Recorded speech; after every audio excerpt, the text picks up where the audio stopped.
میگویم با شما بیننده‌های عزیز شبکه سفینه. این نخست برنامه خانی وطن است از این شبکه و هدف از تشکیل این برنامه به شبهه در سال رشد سیاحی و احیای هنرهای مردمی این هم معرفی نمودن هنرهای مردمی تاجیکستان، مردمی تاجیک و بخصوص خوراک‌های ملی تاجیکی می باشد که امروز ما با شما با یکی از خوراک‌های ملی تاجیکی خب شما رو معرفی خواهیم کرد و آشنا خواهیم ساخت. ما در ناحیه شهر نو قرار داریم و امروز کدبانوهای این ناحیه با ما یکی از خوراک‌های ملی تاجیکی که ماست خاص به همین منطقه است آماده میکنن و میچشیم و میبینیم که تا کدام اندازه لذت دارد خوراک ملی تاجیکی. با ما باشید، برنامه خانی وطن است از شبکه سفینه. میرویم. خب اکنون بینندگان گرامی بالاخره رسیدیم به جماعت دهات اکرم حسن و به خانه خاله دولت‌های و علکه آماده شدن. السلام علیکم. شما خوب هستید؟ سلامت باشید. سلامت باشید. تشکر زیاد. تشکر زیاد. و اکنون گفتیم انمون نفری که بسیار خوراک‌های لذیذ آماده میکند خاله دولت‌های ما در خانه این نفر حضور داریم. اکنون چیکار میکنیم؟ حاضر سر دیگ میریم. سر دیگ میرویم. مرحمت. بید بچه جون. امروز کدام خوراک ملی تاجیکی رو آماده میکنیم؟ من امروز خوراک آش بریده رو آماده میکنم. آش بریده مو همین قطر و چیزی که تفاوت دارد که بریانی هست. یعنی تفاوتش در همین است. اول چیکار میکنیم؟ اول روغن رو میندازیم. خب مرحمت.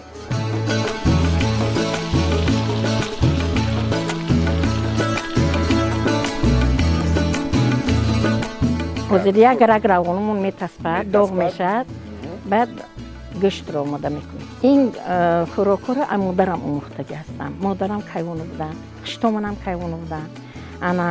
من همینو آموختم، خودم اومدم همینجا به همین چیز اومدم اینجا بدوخ میکردیم و اومدم من بدوخ کردم. این اسپلاکو شلخه. ما شلخه میگویم. اگه شما چی میگویید تو نمیدونم. شلخه. شلخه هیچ خطر وای ویتامین سی ویتامین هست، همه درد دارو هست. این برای همین ما همینو استعمال میکنیم در همین اوقاتمون. مستو و در شله در انا چیز آشی بریده در یعنی تمام خوراک در همین تاجیکی در همین نوع میندازیم که این تماما سبک میگیرد آدم. اکنون بینندگان گرامی اون نفرانی که تازه با شبکه سفینه پیوستن بار دیگر میگویم که ما در خانه خاله دولت‌های در ناحیه شهر نو قرار داریم و امروز یکی از خوراک‌های لذیذترین ملی تاجیکی رو برای ما آماده کرده ایستادن. این هم باشد آش بریده каратоги. روغنمون داغ شد، گوشت رو میندازیم. میاندازیم.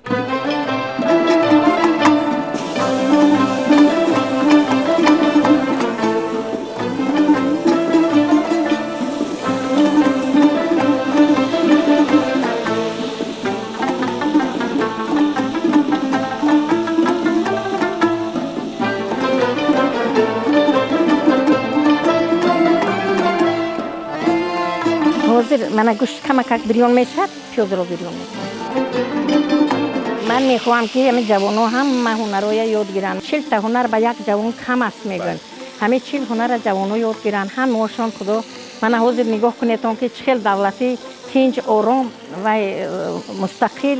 در تن شما بسیار یک کرته زیبا رو میبینم. میخواستم در برای این کرته کمی معلومات میدادید. چگونه کرته است و اینا کی آماده میکنید؟ این کرته خودم کراقچه دوست هستم. خدا با شکر آمدگیم 42 سال شده است در همینجا چهور آمدگیم. اخوانی مادرم ما اولادن پشتن چهور آمدگی است. یعنی از خانه مادرتون؟ من اکنون گوشتمون داغ شد تازه پیاز رو میندازیم.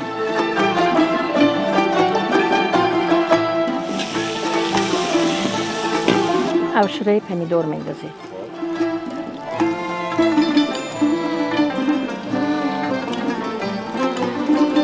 من بهار میشد به زیربوندن نه زیربوندن می آب جوشونده یک رگ من این به چیزی ابشره پمیدور انداخته و میکنیم بو گشته من همین ابشره پمیدور کردگیم بو قطعه توپوی لخ لخ میگویم هوایی گرفته توقع کلون کلون میخوریم این وای نزیربونده میکنیم. حاضر کمی یادم همه پیازمون هم ابشره پمیدورمون اموخته شود بعد چیز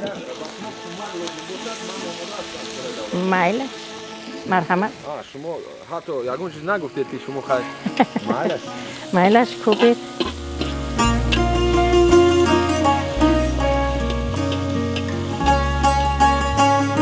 خودم کروغچه دختم خیلی کروغ دوز بودم بود چند سال بوده و این سال یک کرتی کروغ کردم پوشیدم من گفتم کم دونه که من کروغچه دختم. یعنی اینو خودتون دختم؟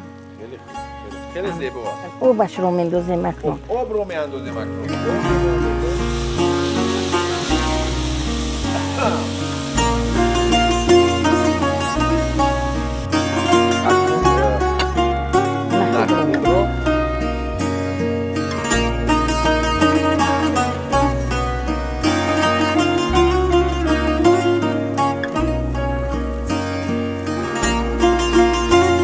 نخوتم یک انسان در طعم خود را دارد بود فایده‌ناک است. انا مقصد معنی سرد فایده دارد. انا گردش خون فایده دارد. این دو مچه میندازیم اینه.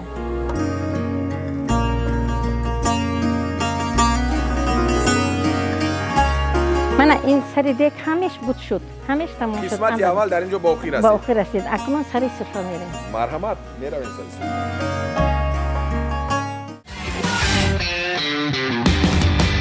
برمیگردیم بینندگان گرامی گفتیم که یک قسمتی اساسی دیگر باقی مونده است در اینجا الکی با کار شروع کردن خلای دولت اینه آشی بریده میگن ها خیلی خوب بریدن در کار این اول آب و نمک وای میکردن من اکنون پیشتر تیار کردم موندم انا حاضر اکنون تنک میکنیم میبریم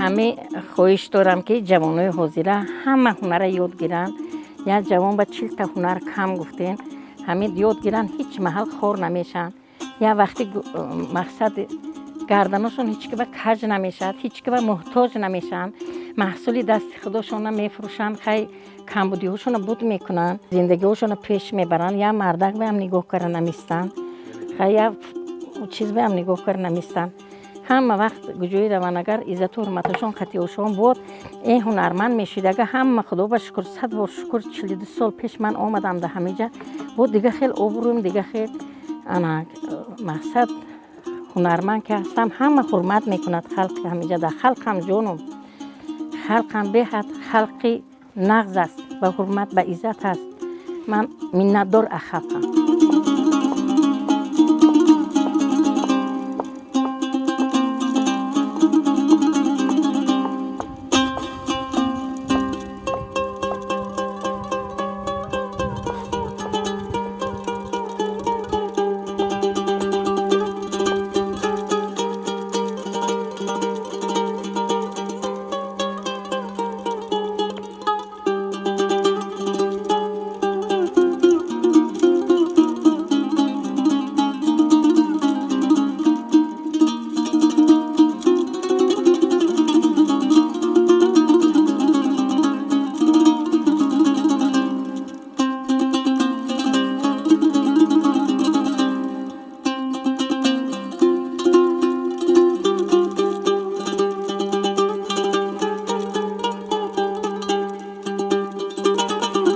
در همین منطقه خب کدام خوراک‌های خب ملی توجیکی بسیار معمول هستند آماده میکنند آشی توپه هست اوموچ هست اتله هست اتله کوچی هست اتله گوشتی هست اتله سفیدک هست اتله سرخک هست این جوانی حاضره نمیدونن این کم میدونن اگر کسی که بیوی داشته باشه اون نمیگویم اون داشته باشه ممکن همه اوناشون کنندگه میدونن ممکن همه اتلی کوچه بسیار آدم نمیدونن اتلی کوچه وقتی قدیم میکردن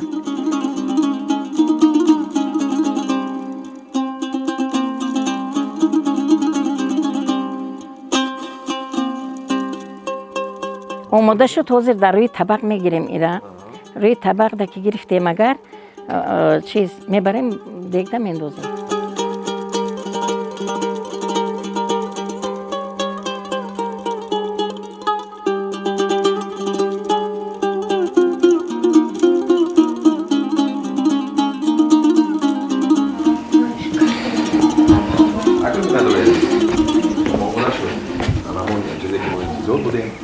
چند لحظه وارد دیگ میشد و بعد از چند لحظه وارد دیگر جو میگردد.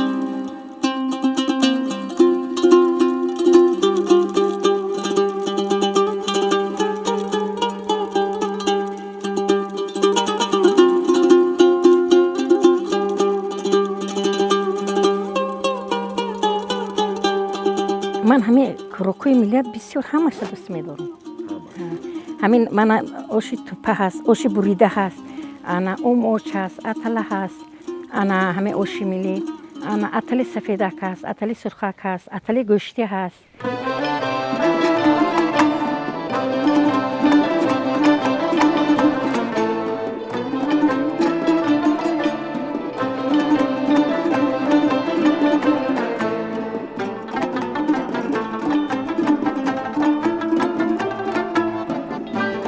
کبوتی همیشه یک اندازه همیشه یک خیلیش پزد مزدش میبرویه یک خیلیش بدتر میندازیم که تاکی دندونمون بخویم لذت کبوتی فهمیم.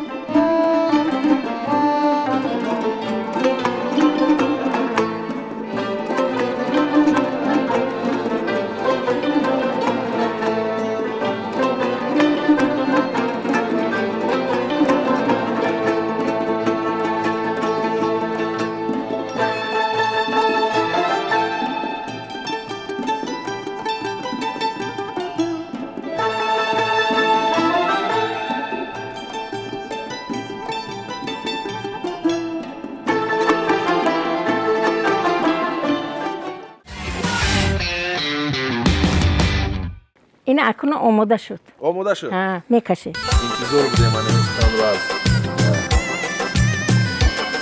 دهان کلای دولتای و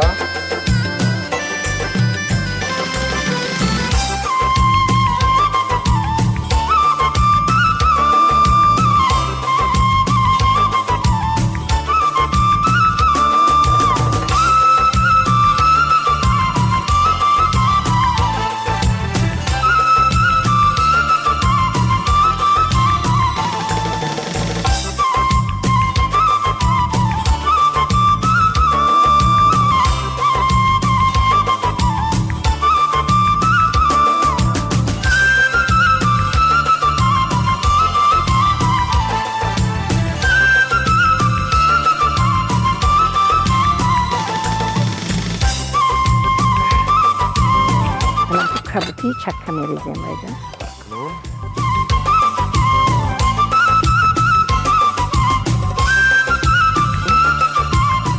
خدا سیر کبوتی دور نشد.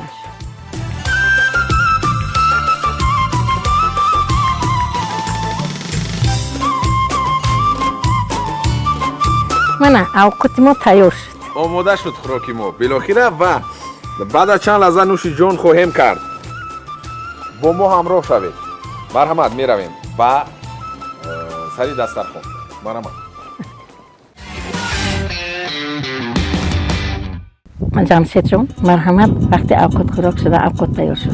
آماده شد. تشکر زیاد. شنونده‌های عزیز اکنون تمامی زحمت و کوشش ما محض برای همین لحظه بود و خب با من اشتیوی توم با خلای دولتای اشتیوی توم خب مرحمت دستتون درد رو نبینه. خدا جان.